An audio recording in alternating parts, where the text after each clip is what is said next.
It is a promise we make to our children, that each of us can make what we want of our lives.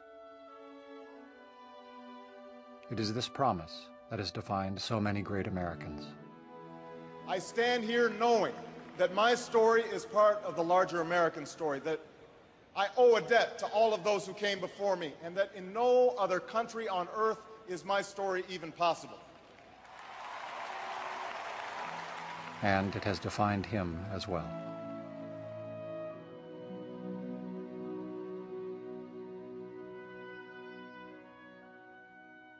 My mother, she said to herself, you know, my son, he's an American and he needs to understand what that means.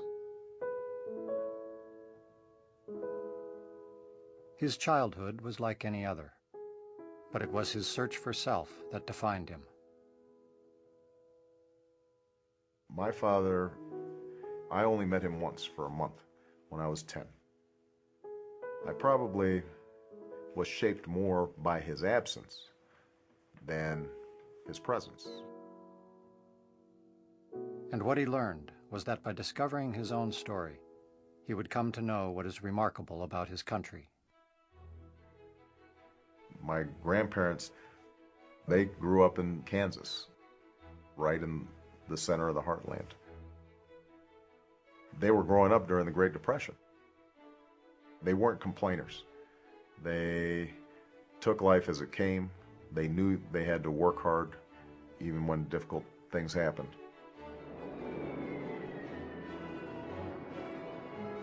His grandfather fought in Patton's army. His grandmother worked on a bomber assembly line. But it was his mother who would see in him a promise and understood what she needed to do. She'd wake me up at 4:30 in the morning and we'd sit there and go through my lessons. And I used to complain and grumble. You can imagine a 6, 7, 8-year-old kid having to wake up at 4:30. And, you know, if I grumbled, she'd say, well, this is no picnic for me either, Buster. The only time I ever saw my mother really angry was when she saw cruelty, when she saw somebody being bullied or somebody being treated differently because of who they were. And if she saw me doing that, she would be furious.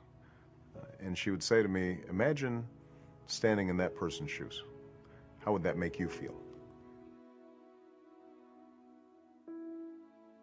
That simple idea, I'm not sure I always understood when I was a kid, but it stayed with me.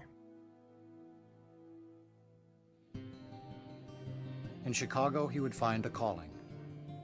I loaded up all my belongings in this raggedy old car, and I drove out to Chicago. Didn't know a soul at the time. There were factory closings, lost jobs, failing schools. And in the people he met, he would find answers. Everyone was raving about this guy. She came off as very professional, so I wasn't sure she'd have much of a sense of humor. I thought, Barack Obama, who names their kid Barack Obama? You know, it's one thing if your name was Barack Smith or Barry Obama, but Barack Obama, that's a killer. That's not going to work. And sort of a month into it, he was like, we should go out on a date. And I thought, no. So he took me to this training that was going on in a church basement on the far south side of the city. Most of the folks in that basement were there because they had faced some point of hopelessness. We walk in and he takes off his suit jacket and launches into what I think is the most eloquent discussion about the world as it is and the world as it should be. And that was it. Really, after that day, that was it. I was in love with him.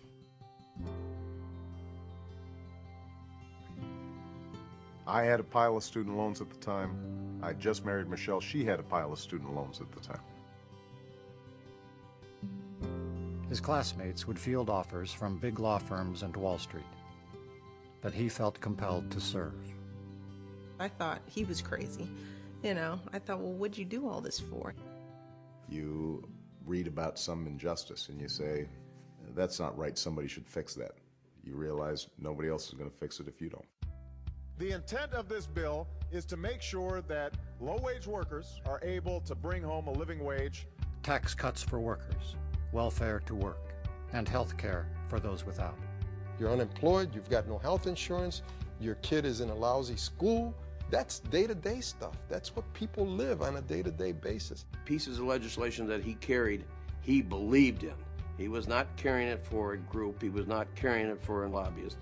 I remember the first trip I took to downstate Illinois.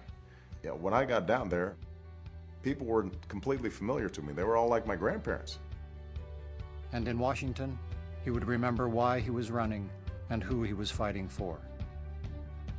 Energy independence, fighting nuclear proliferation, ethics reform.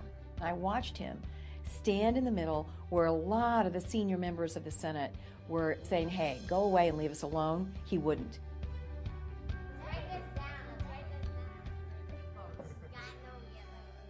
What I want is a family that is transmitting the values I inherited, the values that Michelle inherited to the next generation.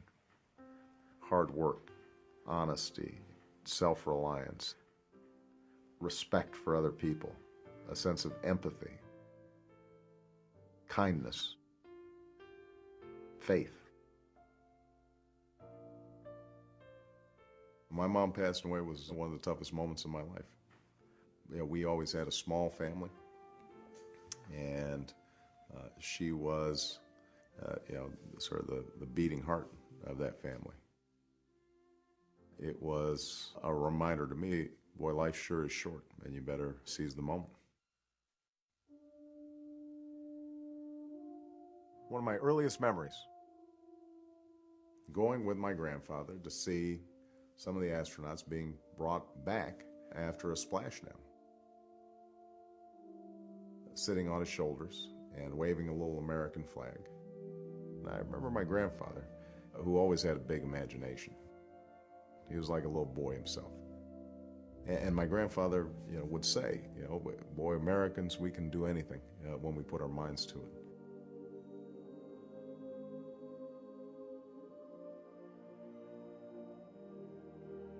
It is a promise we make to our children, that each of us can make what we want of our lives. It is a promise that his mother made to him, and that he would intend to keep. I stand before you today to announce my candidacy for President of the United States of America. I don't think we've ever had a conversation about being a senator or being president. It was always about trying to move people. Every generation, we have an obligation to work on behalf of the next generation. We've got to work to make their lives better. I know what it's like not to have a father in the house. To have a mother who's trying to raise kids, work, and get her college education at the same time. It is that fundamental belief, I am my brother's keeper, I am my sister's keeper, that makes this country work. I know what it's like to watch grandparents age, whether their fixed income is going to be able to cover the bill. We've got to transform the political culture so it's responsive to you and not the special interests and not the fat cats, not the lobbyists, but is responsible to you and your children. And when I travel from town to town, I see Americans going through the same things that my family went through. And I'm reminded of what my mother always said. Imagine what it's like being somebody else's shoes. One person's struggle is all of our struggles. We recognize ourselves and each other to make sure that opportunity is there. Not just some people, but all of us.